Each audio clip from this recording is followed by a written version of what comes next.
네, 반갑습니다, 여러분. 저는 앞으로 여러분들과 함께 6학년 수학 수업을 진행하게 될 박시온 선생님이라고 합니다. 수학은 4단원부터 진행하게 될 텐데요. 4단원의 단원의 이름은 비와 비율이 되겠습니다. 여러분들 혹시 비와 비율이라는 말에 대해서 들어본 적이 있나요? 네, 비라는 것은 두 물체를 비교를 하여서 나타낸 것을 비라고 하고요. 자, 비율이라는 것은 어떤 기준량에 대해서 예를 들어서 선생님은 오늘 물을 3리터를 먹었습니다. 성인 남성이 하루에 물을 평균적으로 2리터를 먹는다고 가정을 했을 때 그럼 2리터가 기준량이 되겠지요. 자, 그랬을 때 이 기준량이었던 2리터에 대해서 선생님이 먹은 양은 얼만큼이 되는지 몇 배가 되는지를 숫자로 나타낸 것을 비율이라고 합니다. 본격적으로 이번 단원을 시작하기 전에 선생님과 함께 비와 비율이 생활 속에서 언제 어떻게 쓰이는지 예시를 몇 가지 보고 시작하도록 하겠습니다. 네, 선생님이 오늘 저녁을 먹으려고 메뉴를 고르다가 삼겹살을 먹어야겠다 하고 마트에 가게 되었습니다. 자, 그랬는데 마트에 갔더니 두 종류의 삼겹살이 눈에 보였습니다. 겉으로 보기에는 두 삼겹살의 차이를 잘 모르겠어서 더 가격이 저렴한 삼겹살을 구입해야겠다라고 생각을 하게 되었습니다. 자, 첫 번째 삼겹살의 가격은 500g에 12,000원이었습니다. 자, 비교 대상이 없으니까 이게 싼 건지 비싼 건지 감이 잘 오지 않았습니다. 그래서 다음 삼겹살의 가격을 보았더니 300g에 8,000원이라고 가격표가 붙어 있었습니다. 자, 근데 가격표를 보니까 어떤 삼겹살이 더 저렴한지 바로 알기가 쉽지가 않은 상황입니다. 자, 이때 비와 비율의 개념을 안다면 정확하게 어떤 삼겹살이 더 저렴한지 고를 수가 있게 되겠지요. 자, 다음 상황입니다. 인터넷에 포도주스 만드는 방법이라고 검색을 했더니 물 2리터에 포도즙 1.5리터를 섞으라고 했습니다. 자, 그런데 선생님은 혼자서 한 잔만 먹을 것이기 때문에 이렇게나 많은 양을 만들 필요가 없었습니다. 물과 포도즙의 비를 안다면 더 작은 양을 만들 때에도 정확한 배합으로 이렇게 섞을 수가 있게 되겠지요. 이번 단원에서 잘 배운다면 생활 속에서 비와 비율 개념이 필요한 순간에 마주쳤을 때 어렵지 않게 해결을 하실 수가 있을 것 같습니다. 자, 본격적으로 교과서를 한번 살펴보면서 배워보도록 하겠습니다. 네, 오늘의 학습 문제 먼저 살펴보도록 하겠습니다. 두 양의 크기를 뺄셈과 나눗셈으로 비교해 보아요. 네, 두 가지의 양이 있을 때 비교를 하는 방법은 여러 가지가 있는데요. 두 수를 단순히 빼서 비교를 할 수도 있겠고요. 혹은 나누기를 통해서 이 하나의 수가 이 수의 몇 배인지 비교하는 방법도 있습니다. 사실 뺄셈이나 나눗셈 자체는 어려운 내용이 아니라서 왜 이렇게 쉬운 것을 다루나요? 라고 의문점이 생기실 수도 있는데 이번 단원의 목표인 비와 비율을 배우기 위해서는 꼭 필요한 기초 작업이니까 너무 쉽다고 방심하지 마시고 차근차근 꼼꼼히 살펴보셨으면 좋겠습니다. 네, 교과서를 한번 살펴보도록 하겠습니다. 74쪽 첫 번째 문제를 보도록 하겠습니다. 네, 이렇게 문장의 길이가 긴 문제를 읽을 때에는 선생님이 팁을 잠깐 드리자면 문제에서 주는 조건과 또 문제에서 최종적으로 묻는 게 무엇인지 체크를 해가면서 읽는 것을 추천을 드리는데요. 네, 한번 그런 방식으로 한번 읽어보도록 하겠습니다. 자, 준기네 학교에서 알뜰 시장을 열기로 했습니다. 크게 중요한 내용은 아니죠. 6학년 친구들은 준비하는 사람 6명, 네, 준비하는 사람 6명, 판매하는 사람 3명으로 한 모둠을 구성한다고 합니다. 자, 조건에다가 체크를 했죠. 자, 그랬을 때 최종적으로 문제에서 묻는 것은 주로 맨 마지막 문장에 나오게 되는데요. 준비하는 사람과 판매하는 사람의 수를 비교를 해봅시다. 이 두 수를 비교를 하는 것이 최종 목표이구나 라는 것을 알 수가 있겠습니다. 그러면 천천히 한번 풀어보도록 하겠습니다. 네, 준비하는 사람이 6명이라고 했고 판매하는 사람은 3명이라고 했습니다. 네, 두 수를 비교하는 게 그리 어렵지는 않죠. 단순하게 준비하는 사람이 그냥 더 많다라고도 할 수 있을 것이고 조금 더 자세히 말하자면 몇 명 더 많다, 몇 배 더 많다 그런 식으로 적을 수도 있겠습니다. 교과서에 여러분들이 편한 방식대로 정리를 하면서 따라오시면 되겠습니다. 네, 그 아래에 있는 질문입니다. 준비하는 사람 수와 판매하는 사람 수를 뺄셈으로 비교를 해보라고 했습니다. 네. 준비하는 사람의 수가 6명이고 판매하는 사람의 수는 3명이기 때문에 뺄셈식은 당연히 6 빼기 3이 될 거고요. 결과는 당연히 3이 나오겠죠. 자, 두 번째 방법입니다. 나눗셈으로 비교를 하라고 했습니다. 네, 정답은 자, 위의 문장은 6 나누기 3. 준비하는 사람의 수가 2배이구나. 바로 알 수가 있겠고요.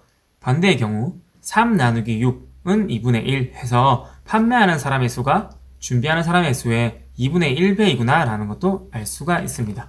네, 여기서 중요한 포인트가 한 가지 있는데요. 이 나눗셈을 문장으로 표현을 할 때 앞에 오는 나누어지는 수를 문장의 주어로 배치를 하게 됩니다. 네, 6 나누기 3은 2, 6이 준비하는 사람의 수이기 때문에 이 식을 보고 판매하는 사람의 수는 준비하는 사람의 2분의 1입니다 라고 말하는 것은 맞지가 않겠죠. 자, 마찬가지로 아래에 있는 것도 자, 나누어지는 수가 3, 그것은 판매하는 사람의 수이기 때문에 문장으로 이야기할 때에도 판매하는 사람의 수를 주어로 두고 판매하는 사람의 수는 준비하는 사람의 2분의 1배이다. 이런 식으로 말을 해야 된다는 것 잊지 말고 체크하시기 바랍니다. 네, 이렇게 두 가지 비교하는 방법에 대해서 살펴보았고요. 네, 다음 문제 넘어가 보도록 하겠습니다. 75쪽의 2번 문제입니다. 자, 교실에 한 모드만 있는 게 아니겠죠. 여러분들이 직접 표를 한번 완성해 보시고 선생님과 함께 풀이를 보도록 하겠습니다.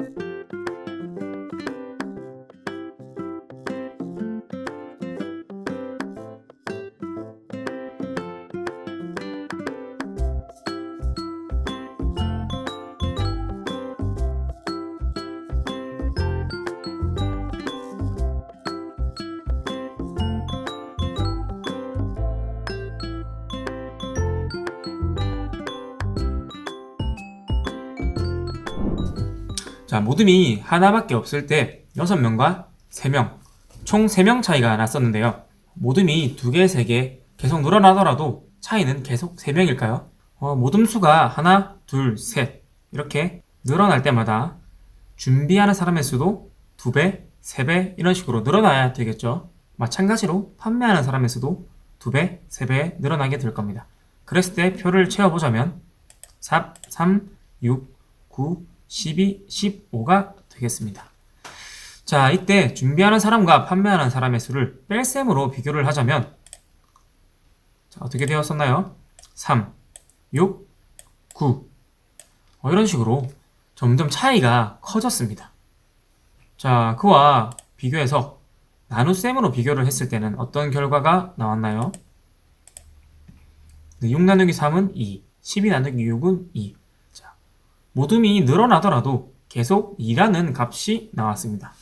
이것을 말로 표현하자면 준비하는 사람의 수는 항상 판매하는 사람 수보다 2배가 많다라고 할 수가 있겠네요. 자, 뺄셈으로 비교할 때와 나눗셈으로 비교할 때 차이점 잘 짚고 넘어가시기 바랍니다. 네, 그랬을 때 선생님이 방금 했던 말을 정리를 해보자면 뺄셈으로 비교를 한 경우에는 준비하는 사람 수와 판매하는 사람의 수의 관계가 변한다고 할 수가 있겠죠.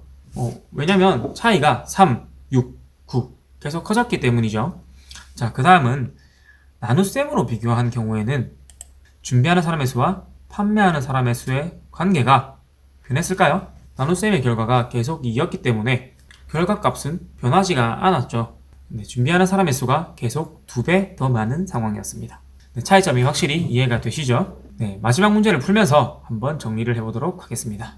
네, 높이가 300cm인 나무가 있습니다. 어느 시각 나무의 그림자 길이를 재어보니 100cm라고 했습니다. 나무 높이와 그림자의 길이를 비교해 봅시다 라는 문제인데요. 네, 여기에 있는 길이만큼 표에 색칠하는 것은 어렵지 않기 때문에 바로 한번 정답을 보도록 하겠습니다. 나무의 높이는 300cm니까 3칸 칠하면 될 것이고요. 그림자의 길이는 100cm이기 때문에 한 칸만 칠하면 되겠습니다. 네, 이때 우리가 배웠던 뺄셈 혹은 나눗셈의 방법으로 두 높이와 길이를 비교할 수가 있겠죠. 네, 200cm, 자, 나무 높이가 그림자 길이보다 200cm 더 길다고 할 수가 있겠고요. 자, 이 문장을 반대로 말하면 어떻게 될까요? 그림자 길이는 나무의 높이보다 200cm 더 짧습니다. 라고 하면 되겠죠. 그리고 그 밑에 두 가지는 나눗셈으로 비교를 했을 때의 경우인데요. 자, 나무의 그림자 길이는 높이의 몇 배일까요? 100cm와 300cm. 네, 3분의 1배가 되겠고, 반대로 나무의 높이는 그림자 길이의 3배라고 할 수가 있겠죠. 자, 문제는 모두 끝났지만 마지막으로 선생님과 함께 나무의 높이가 더 길어졌을 때에는 그림자 길이가 어떻게 변하는지 한번 또 살펴보도록 하겠습니다. 보시는 것처럼 길이가 정확하게 2배가 차이 나는 나무가 있습니다. 이 두 나무를 같은 날, 같은 장소에서, 네, 물론 그림자를 재는 시간도 같아야겠죠. 네, 그랬을 때 이 그림자의 길이도 이런 모양이 되겠죠. 네, 이 그림자의 길이도 똑같이 2배가 될까요? 네, 정답은 그렇다입니다. 그 이유와 원리에 대해서는 앞으로 계속 비와 비율 단원을 배워나가면서 함께 배워보도록 하겠습니다. 네, 4단원 첫 번째 수학 시간 내용이 이해가 잘 되셨나요? 여러분들이 직접 수학 익힘책도 풀어보시면서 배웠던 내용을 다시 복습하고 더 다지는 시간 가지셨으면 좋겠습니다. 네, 저는 또 그러면 다음 수학 두 번째 시간에 찾아뵙도록 하겠습니다. 좋은 하루 되세요.